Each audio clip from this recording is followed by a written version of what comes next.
Lisa Madras. And I'm Gary Church. We're here at the Lawrence County Fair. It's Friday evening, and boy, this place is hopping. Now, my goal basically is to eat my way through the fair, but Gary here has had a lifelong dream of interviewing a cow. That's what we're going to be doing now, and we're here at the Martin Holm Farms barn, where Gary is going to be conducting his very first cow interview. I'd like to introduce you to my special guest tonight, and her name is Cora. Cora the cow. Now, Cora is a special cow. She is a dairy cow, and you have to be very elite to be a dairy cow. Number one, you got to be a cow. Number two, you got to be a female. And number three, you have to have a calf. Of course, after you have this calf, you have to feed it, and you feed it milk. And we're going to discuss with Cora, buddy, how to make that milk. Now, we start very, very early in the morning. What time does Cora go out to the pasture? Around 5. Cora gets up early in the morning, goes out to the pasture, and she eats for what, 6, 7, 8 hours? Yeah, about 10 hours. 10. Cora can really put it away. She eats for about 10 hours. Now, the reason why Cora can eat so much, she has 4 stomachs.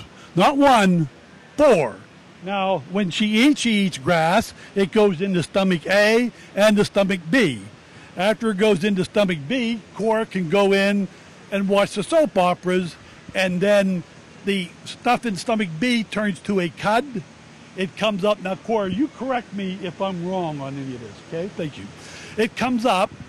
She, what's the word, pukes, regurgitates it up, and can watch Oprah and have her second and third stomach handle the cud. Now, this cud then goes through the body and down to this area, which is called the udder. Now, this udder looks like a balloon with 4 Coney Island hot dogs sticking out of it.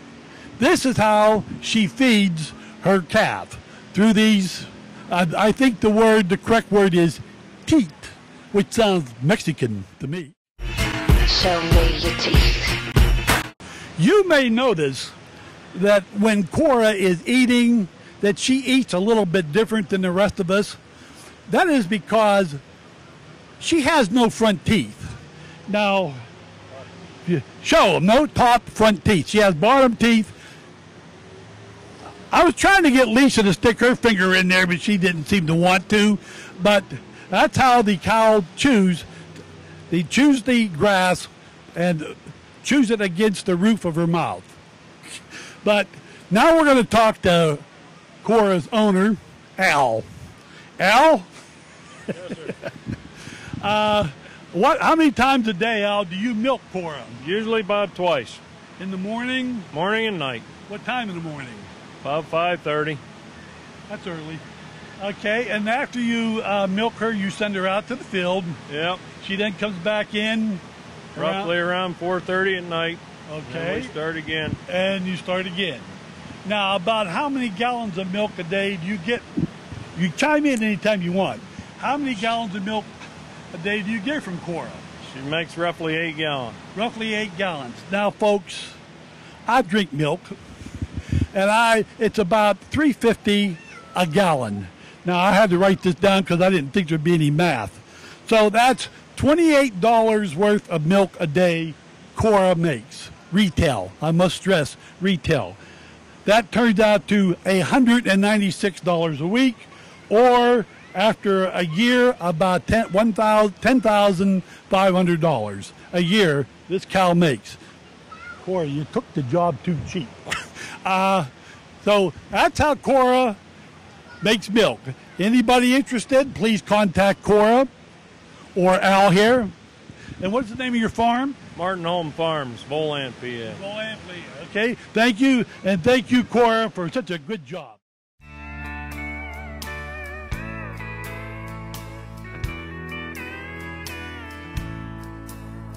And we're here now at the Tasty Tailgater. And while Gary seems to prefer his cows still in the fur wrapper, this is more how I like my beef. I'm here tonight with Dwight Heminger, and Dwight is the head chef at the Tasty Tailgater. Now, Dwight, what is your day job? I'm an elementary school teacher at Shenango. I teach computer through kindergarten through 6th grade.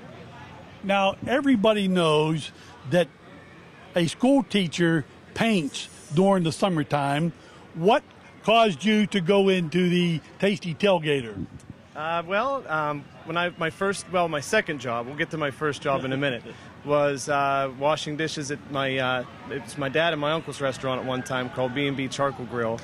And then I developed into being a cook there and just sort of fell in love with it and learned from my grandmother, my mom, and just always loved cooking. I have tasted some of his grandmother's cooking, and it's excellent pies. Now, how many shows a year do you do? How many fairs?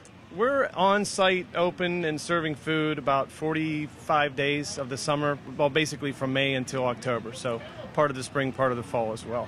But Dwight, you weren't always on the top of things. There was a time in your life when maybe you had a little criminal mishap. Could you explain to us what happened? Well, my first job was actually a paper delivery boy, and I used to deliver the papers, and I always tried to be efficient with my job. So one time I decided to use my motorbike to deliver the papers, which worked out well for a week or so until a state trooper happened to be going by, and he didn't really like the idea. So he pulled me over, had to walk my bike home, and he threatened my mom to fine or something like that if I were to continue to deliver that way. So did you have to do any time? No, luckily no time. And you've been rehabilitated? See? I'm slowly recovering, yeah. Rehabilitation works here, folks. Just speak to Dwight. He can tell you how he has been rehabilitated from a life of crime to the head chef at the Tasty Tailgater. Now, what do you serve here, Dwight? Well, our hot item at the fair here this year seems to be buffalo chicken wraps, but we do barbecue beef brisket, barbecue pulled pork. We have fresh cut fries, garlic fries, chili cheese fries, baked potatoes, salads, hot dogs, nachos. You got it all, huh? Okay. Dwight, thanks. Thanks for being our guest. Okay. My pleasure. And thank you. This is Gary Church live, no, I'm not live, at the Lawrence County Fair. Hi, I'm Lisa Madras. And I'm Gary Church.